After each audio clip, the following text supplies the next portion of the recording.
الحمد للہ وکفى وسلام علی عباده الذین اصطفى اما بعد قال اللہ تعالی وذکر فإن الذکریٰ تنفع المؤمنین صدق اللہ العظیم۔ میرا محترم بزرگوں اور دوستوں، آج میں آپ حضرات کے سامنے مدارس اسلامیہ کی اہمیت و افادیت پر روشنی ڈالنا چاہتا ہوں۔ یہ مدارس جو اس وقت آپ کے سامنے ہیں، بہت سے جھوپڑیوں چھپروں کی شکل میں، کوئی قلعے کی شکل میں، کوئی بہترین و شاندار عمارتوں کی شکل میں، دراصل یہ سب اسلام کے مضبوط قلعے ہیں، دین کے آئینی حصار ہیں، ان پر ملت کا تشخص قائم ہے۔ یہ امت اسلامیہ کے دھڑکتے دل ہیں، یہ اسلامی کلچر و ثقافت کے آئینے دار ہیں، یہ اخلاق و ایمان اور اخلاص و روحانیت کے سرچشمے ہیں۔ یہاں مردہ دلوں کو زندگی ملتی ہے، یہاں پیاسوں کو سیرابی ملتی ہے، یہاں طلباء کے قلوب میں، اسٹوڈنٹ کے قلوب میں اخوت و ہمدردی اور مساوات و رواداری کی تخم ریزی کی جاتی ہے، اور سب سے بڑی بات یہ ہے کہ یہاں ان کے افکار و عقائد صحیح ہوتے ہیں، ان میں آخرت کی فکر پیدا کرنے کی کوشش کی جاتی ہے، آنے والی زندگی کے لیے انہیں ٹریننگ دی جاتی ہے، انہیں سوالوں کے جوابات یاد کرائے جاتے ہیں۔ میرے محترم بزرگوں اور دوستوں، آج کچھ لوگ اسے حقیقت سمجھتے ہیں کہ دنیا بہت ترقی کر گئی، اس میں بہت سی چیزوں کی ایجاد ہو گئی، اس کی بھی کوششیں ہو رہی ہیں کہ سورج، چاند اور سیاروں کو اپنے قبضے میں کر لیا جائے، طرح طرح کی ایجادات ہو رہی ہیں۔ ان سائنسی ایجادات نے بہت سی چیزوں کا انکار بھی کر دیا ہے، لیکن میرے محترم بزرگوں اور دوستوں، آپ سوچ کر، اپنے دل پر ہاتھ رکھ کر، خدا را مجھے بتائیے، کسی نے اس 2 گز زمین کے ٹکڑے کا بھی انکار کیا ہے؟ موت کے وقت کو کسی نے 2-4 گھنٹے کے لیے مؤخر کیا ہے؟ سانس کی رفتار پر بھی کسی کا قابو ہوا ہے؟ زندگی بھی کوئی دوبارہ واپس لا سکا ہے؟ گزرے ہوئے لمحات بھی کسی کے بس میں ہیں؟ ان سب سوالوں کے جوابات آپ کے پاس یہی ہوں گے کہ یقیناً یہ کام آج تک نہ کسی سے ہوا ہے اور نہ قیامت تک ہو سکتا ہے۔ جب ہمیں اس بات کا یقین ہے کہ ہمیں مرنا ضروری ہے، حساب و کتاب بھی ہونا ہے، جس نے پیدا کیا وہ زندگی کے بارے میں سوال کرے گا، ان نعمتوں کے بارے میں پوچھے گا، قبر میں سوال و جواب ہوں گے۔ ان سوالات کے جوابات، ان کی مشق و تمرین اور ٹریننگ میرے محترم بزرگوں اور دوستوں، یہ مال و دولت، بہترین دنیاوی کالجز، بڑی بڑی یونیورسٹیز نہیں دے سکتی۔ ایوان حکومت اور ماہرین قانون اس کے جواب سے قاصر ہیں۔ یہ جواب اگر مل سکتا ہے تو انہی مدارس اور مکاتب سے، یہ سبق اگر حاصل ہو سکتا ہے تو انہی بوریے پر بیٹھنے والے علماء اکرام سے اس ابدی زندگی میں رستگاری ہو سکتی ہے اور کامیابی مل سکتی ہے تو انہی خرقہ پوشوں اور ذکر اللہ میں مشغول ہونے والے حضرات سے۔ صحیح ہے، نہ پوچھ ان خرقہ پوشوں کی ارادت ہو تو دیکھ ان کو، نہ پوچھ ان خرقہ پوشوں کی ارادت ہو تو دیکھ ان کو، یدِ بیضا لیے بیٹھے ہیں اپنی آستینوں میں۔ اور کسی نے کمال عقیدت و ارادت کو ملحوظ رکھتے ہوئے سچ کہا ہے، تر دامنی پہ شیخ ہماری نہ جائیو، تر دامنی پہ شیخ ہماری نہ جائیو، دامن نچوڑ دیں تو فرشتے وضو کریں۔ میرے محترم بزرگوں اور دوستوں، اس لیے اس سدا بہار زندگی کے لیے جہاں ہمیشہ رہنا ہے، وہاں کی تیاری کے لیے، اپنے عقائد اور افکار کو صحیح اور سنوارنے کے لیے ان مدارس کا ہونا ناگزیر ہے، ضروری ہے۔ مغلیہ سلطنت کے زوال کے بعد اسلام پر ایک ایسا دور آیا اور امت مسلمہ ایسے نازک مرحلوں سے دوچار ہوئی جس نے ہندوستان کے مسلمانوں میں اضطراب کی فضا پیدا کر دی۔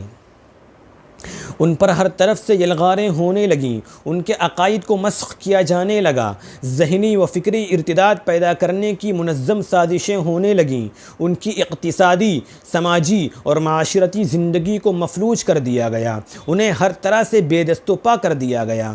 ٹھیک ان نازک حالات میں علماء، مفکرین اور ملت کا درد رکھنے والے حضرات نے مدارس کا جال بچھایا، چپے چپے پر مکاتب اور مدارس قائم کیے، امت کے نونہالوں اور ملت کے جیالوں کو ذہنی و فکری قتل سے بچانے کے لیے دوربین نگاہ رکھنے والے غمگسار علماء مسیحی مشینریوں سے نبرد آزما ہونے کے لیے میدان میں کود پڑے۔ اگر بروقت یہ علماء کھڑے نہ ہوتے، ان مکاتب اور مدارس کا جال نہ بچھاتے، تو آج ہر گھر میں انجیل پڑھائی جاتی، مسلمانوں کے عقائد و افکار میں وثنیت اور بت پرستی کا رچاؤ ہوتا، الحاد و لادینیت کا گھر گھر مرکز ہوتا، قرآن اور افکار اسلامی سے لوگ کوسوں دور ہوتے، انہیں اپنی تاریخ اور اپنے کارناموں کی ہوا تک نہ لگتی۔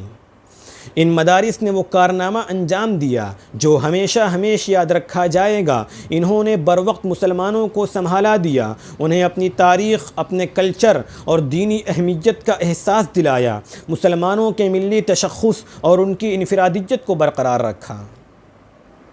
میرے محترم بزرگوں اور دوستوں، آج چپے چپے پر جو یہ مکاتب اور مدارس قائم ہیں، یہ اللہ رب العزت کی بہت بڑی نعمت ہیں۔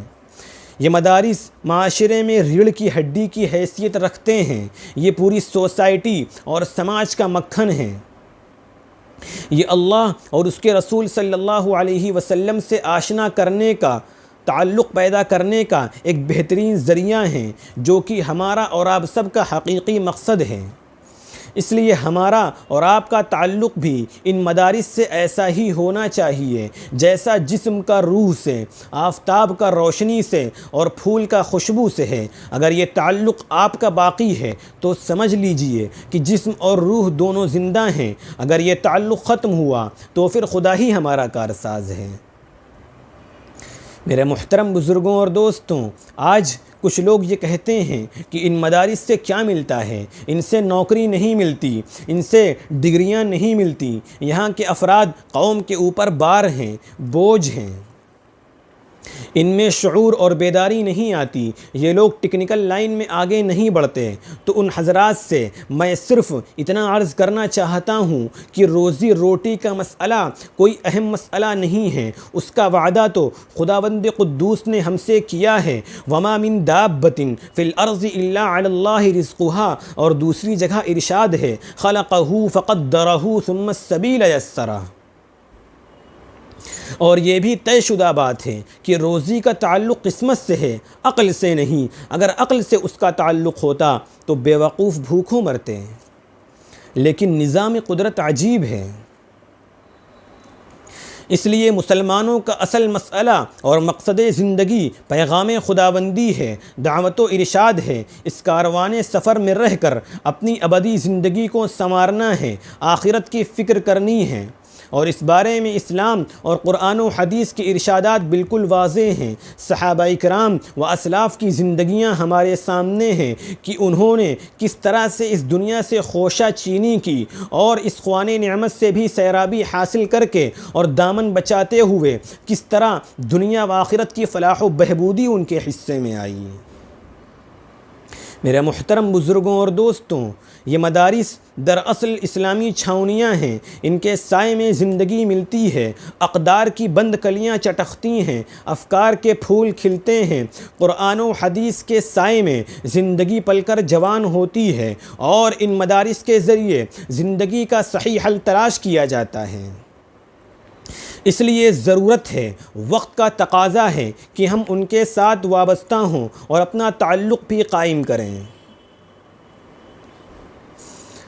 اور ہر طرح سے ان کی اعانت بھی کریں، مدد بھی کریں، ورنہ یہاں بھی یورپ کے میخانوں کا نظارہ ہو سکتا ہے۔ اقبال مرحوم نے کہا تھا کہ ان مدارس کو یوں ہی رہنے دو، ورنہ یورپ کے میخانے دیکھ آیا ہوں۔ الحاد و زندقہ کی تصویر پیش کرتا ہے، ہر طرف کردار کشی کی مہم ہے، ہر طرف فکر گستاخ کا سیلاب ہے۔ اس لیے تمام حضرات سے درخواست ہے کہ ان مدارس کا گام بگام ساتھ دیں اور ہر طرح سے ان کا تعاون بھی کریں۔ اللہ رب العزت ہم سب کو دین اسلام کی اعانت کی توفیق عطا فرمائے۔ علم کے ساتھ عمل کی بھی دے قوت یا رب، علم کے ساتھ عمل کی بھی دے قوت یا رب، اور توفیق مشقت سے بھی حصہ دے دے، پھر ہو فاران کی چوٹی سے صدا کوئی بلند، پھر ہو فاران کی چوٹی سے صدا کوئی بلند، پھر سے آواز محمد کو ابھارا دے دے، پھر سے آواز محمد کو ابھارا دے دے۔ وآخر دعوانا الحمد للہ رب العالمین۔ دوستوں، اس چینل کو سبسکرائب بھی کرتے جائیں۔ جیسا کہ آپ دیکھ رہے ہیں کہ یہ چینل نیا چینل ہے، تو اس لیے دور تک بات نہیں پہنچائی جا سکی ہے اب تک۔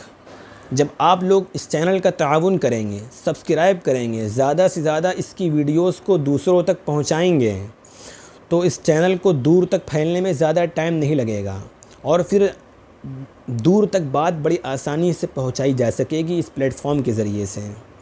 اور آپ کا یہ تعاون کرنا صدقہ جاریہ ہوگا، کار ثواب ہوگا۔ آج افسوس کی بات ہے کہ ہم لوگ مجرا کرنے والیوں کی ویڈیوز کو تو لائک بھی کرتے ہیں، شیئر بھی کرتے ہیں، اور اپنے کانٹیکٹ لسٹ میں بہتوں کو پہنچاتے بھی ہیں، لیکن یہ نہیں پتہ ہے کہ جب اس کو ہم بھیج رہے ہیں تو جو وہ دیکھے گا اس ویڈیو کو، تو اس کو دیکھنے پہ تو گناہ ملے گا ہی ملے گا، لیکن جس نے اس ویڈیو کو بھیجا ہے اس کو بھی ملے گا، کیونکہ یہ ذریعہ بنا ہے اس کے گناہ میں شامل ہونے کا، ملوث ہونے کا۔ اس لیے اگر آپ دینی کنٹینٹ کو، دینی مواد کو، دینی پیغام کو لوگوں تک پہنچائیں گے، دوسروں تک پہنچائیں گے، تو اس کا ثواب بھی آپ کو ملے گا۔ جس طرح اس کو دیکھنے پر، اس پر عمل کرنے پر ملے گا، تو آپ کو بھی ملے گا، آپ کے ثواب میں سے کوئی کمی نہیں کی جائے گی۔